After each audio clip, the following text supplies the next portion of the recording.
Hey guys, welcome back. You'll have to excuse the whatever this is going on. I tried to see what would happen if I let it all grow out, but obviously it's not the best. So I'll be shaving it tomorrow, more than likely. But let's talk a little bit today about what is the process of after death, what can be done, and how can we prepare for it now. Okay. Now, the more that I study this domain, this category, this idea, this theory, the more I realize that it's largely shaped around belief systems. Okay, so NDEs in general, okay, they are going to reflect what the person has been programmed with and has adhered to, subscribed to throughout his life, throughout his or her life. So these belief systems, they run in our subconscious and they surface to our conscious when we act on them usually. But more likely, 95% of our actions are coming from that subconscious programming, which operate as these foundational belief systems, right? For example, someone believes that money is hard to get and you need to work hard for it. They're going to more than likely find an environment that reflects that. For example, working 10 hours a day at some factory, right? That is their belief system. They don't think that anything more than that is possible. But the more that I study the astrals, which are really a higher vibrational dimension, or less dense dimension, so higher frequency dimension, even though they are also very low in frequency, in my opinion. But in comparison to this one, right, the astral is above the ether, which the ether is basically kind of like the layer of a cake. It's still in the cake, but it's overlapping. They're all in the same space. The more I study these dimensions, or the possibility of these dimensions, from what we can ascertain from accounts, people's out-of-body experiences, right, near-death experiences, and other types of experiences, the more I realize that it is shaped around intent and belief systems, right? Now, a lot of you that may have been following the law of attraction philosophy and that mentality, that belief system, you may subscribe to the idea that your attention towards something, your visualization of that something, manifests it first in a higher vibrational reality, right, in a higher frequency, as an idea, as a concept, which then starts the process of creation, right, down the line of dimensions. But in the astral itself, what can happen is you can conceptualize, but with full intent. Of course, you can't just think of it rather and not have intent behind it. Kind of like attraction, it needs to have action. By putting forth the action, you're putting forth the intent, right?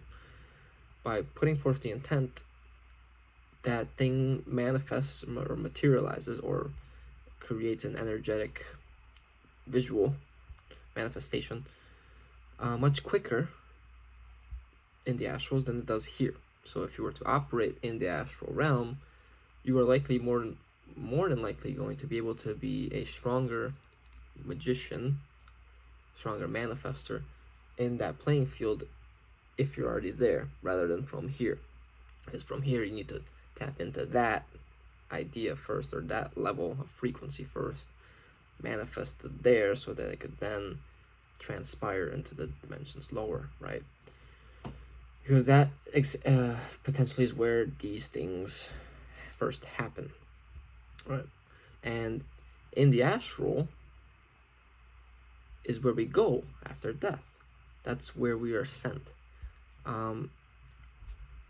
I did this decode of the moon. Oh, right. If the moon controls the waters and we're in the waters below as opposed to the waters above, the moon controlling the waters below and above potentially is likely gatekeeping the next layer of the astrals, right? So in order to get from the physical realm, you'd go through the moon, and this can explain why people see that white blinding light upon death. It's likely the interdimensional beings residing on the moon, using the moon, an artificial spacecraft potentially, as this machine to reincarnate beings by sending them immediately into the astrals. But again, there is a period, or there is also another another dimension, the ether, right? Between the astral and the physical, in which you can decline to enter that light, right? And in that, you sort of remain kind of like a wandering ghost, where you're trapped in the ether between the astral and the physical in that ether level, right? And that's potentially where these ghosts reside, right? Because they're the ones that didn't go to the light. They may have turned away from it, and they may not even know they're dead to begin with. But in the ether, you can also use your intent. Remember, it's a higher vibrational level. And manifest yourself, let's say, another tunnel. Instead of going into the white light tunnel, you go into another tunnel and you create your another world. But you have to be aware. All right, this is why it's very important to achieve gnosis here, to create awareness for yourself of what is truly going on in the larger perspective. Because it's one thing to go from hell to what you perceive as heaven, but if that heaven is still residing in the same dimensional overall overarching matrix, all you've done is hop from one dimension to another, right? Like we've discussed before.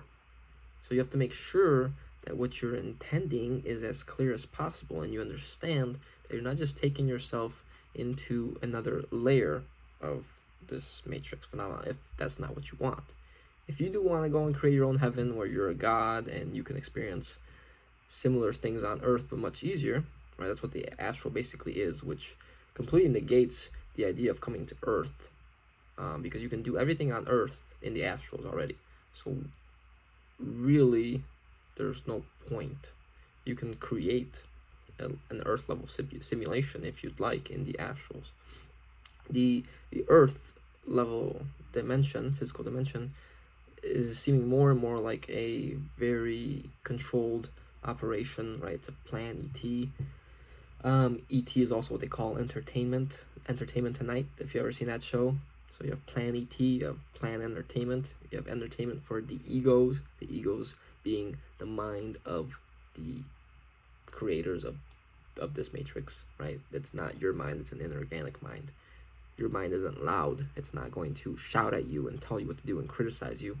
It's a quiet whisper, right? It's a calm, peaceful reminder rather than a shout, a boss. It's more like a leader. It's more like a conscience, right? And if you want to play around the astral and create your other earth reality, which it already is like that, right? We've seen the fractals based on the interviews that we've had on this channel of how it just mimics itself, right? They're just copies of copies of copies. And more people seem to be realizing that. And more people, from what I've noticed, also seem to be realizing that if there's a negative loosh, there's also a positive loosh. The energy can be extracted in either way. It just depends on the entity that wants to eat it, right? Some entities prefer the positivity, angels, and some entities prefer the negativity, demons. But the architect always maintains a balance, right? They're always flowing. Sometimes good's on top, sometimes evil's on top, right? 1,000 years of peace, 1,000 years of hell, or whatever. It's a matrix running on yin and yang. There's still polarity, still duality. And because of this duality, you can create, or you can intend to go into higher levels of polarity, more positive ones, where things are more blissful and you're more drugged out on whatever is going on. But again, that energy needs to be sustained, and so you're going to just become like one of them, then preying on other beings or on the lower level matrices to in some way convert that negativity into positivity and feed your own matrix, right? So you have to be aware that this construct is forever feeding on itself, right? It's the Ouroboros. It's an AI that likely just goes on for infinity. It's operating within time and space. Right? Space-time is intertwined, and at one it is in of itself stuck in the death and rebirth process. Like we had Jelani on talking about how he thinks the AI is trying to self-destruct, and that now is finally clicking for me because that does make sense. I was thinking, why would it try to self-destruct? Well, it has no other choice. It has to eat itself and create something new. Really, it's the same thing, but it's the illusion of it being something new. And that's potentially where we get this idea of Saturn conquering his father Uranus or Anu, right? And then Zeus conquering his father Saturn or Jupiter, right? Zeus conquering Kronos in the Greek myth, and that will just potentially happen again, right? The father creates the son, son takes over the father, then becomes the father, makes a son, son creates the father, same thing. And I did it there just like that, subconsciously, because that's exactly what I was going to talk about, the X factor. And if you've noticed, this X factor is showing up more and more in our reality in terms of what's being pushed, right? Twitter is turned into X. Now, if you make the Ouroboros in the middle, the intersection point is where the death and rebirth happens simultaneously, right? Now, if you look at it, it's an X. It can be seen as an X if you draw it out. You'll see that there's an X in the middle, and that's where the X happens, the reset happens. And that reset likely, if we're going by Archaic's numbers, even the one I've discovered, which is 138, makes sense. That's what Ouroboros equals in the English cipher. It could put you at around 2040 to 2050 if 1902 was indeed the last reset. I don't know how much of our history is true, but these resets do happen. And it's very weird that an economic reset is being planned at this time. We have the notion of whatever poles flipping, that also causing resets in reality, but just in and of itself, the matrix resetting, if it's like a computer, it needs to turn off at one point as well. It may run out of battery or whatever, needs to be restarted. Things need to be reset so that the next simulation can then happen, the next virtual reality. And we see that next virtual reality with the metaverse, right? That is the next one. And they need another element of consent to get these souls to be tricked or deceived into or coerced into this next one, which again can likely happen after death, but more than likely has already happened here, right? And we've seen that with that. And that also ends in an X, right? If you put the V in front of it, you get an X, another X at the end. Regardless, that's the larger perspective that we need to understand, which is happening, right? These dimensions keep getting denser and denser and denser. It's not an ascension, it's a descension that's actually likely happening. And it's still going to be the same system, the bodies, right? We went from, it's all digital, but we went from the astral to etheric to physical to now a purely digital, purely AI body that they want to implement, right? So upon death, you have to be very specific with your intent, because like I said, you can manipulate things in the astral. If you've studied astral traveling and people's experiences, they realize their creative power, they realize their abilities as the true spirit. But these dimensional levels are potentially acting like a net, and the net being the strongest at the higher frequencies, right? It's oscillating faster and faster and faster until the denser, bigger holes, let's say, and the lower frequencies. But if you can purely intend to pretty much bypass, first of all, you have to let yourself be undistracted, so completely ignore the whatever belief systems may be trying to be presented to you after death, and then intend a way home or a portal or to be manifested on the other side of all of these matrices with the true source, the true realms of, they define as the pleroma. I wouldn't necessarily use their definitions, have your own concept of it, right? Some people imagine it's like the void. I think there's another trap in that, because like I mentioned in other videos, the Bible starts with the void, right? And God said, let there be light. So before light, there was darkness. It was like a void. So there's already the idea of the matrix womb, right? The motherly womb being darkness, being dark chaos, right? And that's not what I imagine true creation to be like in the beginning. There's no beginning, right? There's no time. So they can't have a starting point of nothing to then something. It has to have already have been something. So you want to, if you want to go there, that's where you'd want to return. That eternal state, that eternity outside of time and space. And I was thinking about this recently. If we take into account the theory that, and this has been promoted over the internet, that time travel, T, is equal to 1 over F, F being frequency. And that makes perfect sense with this idea of dimensions, because the higher in frequency, the less time. Okay? So in terms of spatial dimensions, that would be the frequency. So the highest dimension, there is no highest because it would go to infinity. But let's say it's 1 over a million. 1 over a million is going to get you something very, very small, right? 0 to the 1 millionth, or 1 to the negative 1 millionth, right? 0.001 million zeros, and then a 1. That is how much time it takes to manifest there, right? That's how close you are to eternity. But you will never get close to 0, or you'll never get to 0, but you'll get infinitely close to it. And we can do that the other way as well, where you get the smallest possible frequency, smallest possible, and you get the largest possible amount of time. That would resemble the highest or the lowest dimension, right? Again, kind of like the micro infinity to the macro infinity.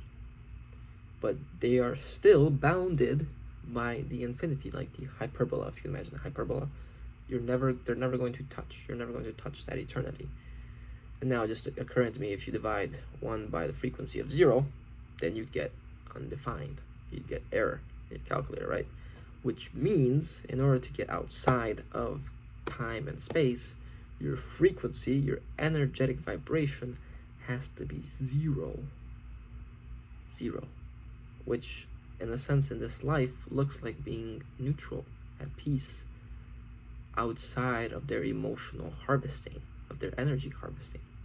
Which means now you are still.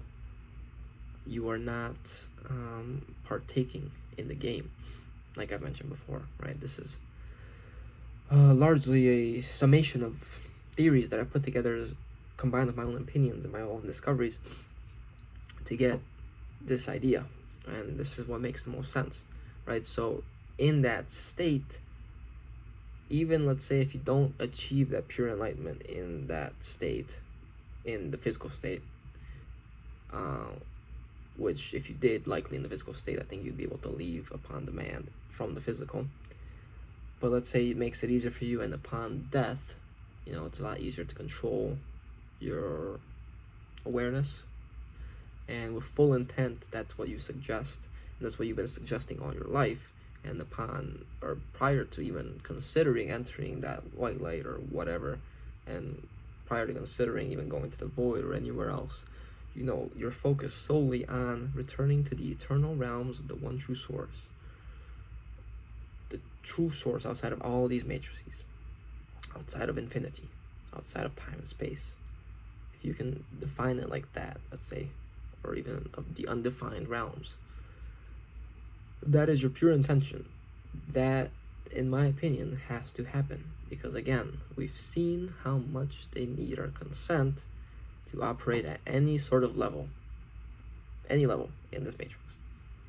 Everything is consensual, but again, it's not in your face consensual. It's subversive, subconscious, coercive. They need to trick you, right? That's why it's not a soul trap, in my opinion, although it turns into a trap once the trick has been done, right? So once you've been tricked, then you're trapped. Like, oh, come here, little rabbit, come here, come fall down this hole. I tricked you, now you're down the hole. But you have the opportunity to leave You'll get out of the hole, and then they have to trick you again. That's why they always wipe your memory, more than likely, right? These are the patterns that I've noticed. So make up your own mind. Again, these are the connections that I presented to you. But yeah, if you can be, first of all, without beliefs, right? You let go of these attachments, these ideas, the ego, the personality. You understand and you realize that it's not you. You've already done probably 90 to 95% of the work. All that's left is to create that intent that, okay, if all these things are not me, then I must go where I am truly from where the spirit is from, not even the soul. The soul is a construct of this matrix, in my opinion. It's an energetic makeup, defining good and evil. But where this true spirit is from is outside of that. Okay. And this reality is somewhere inside the spirit somehow, in my opinion.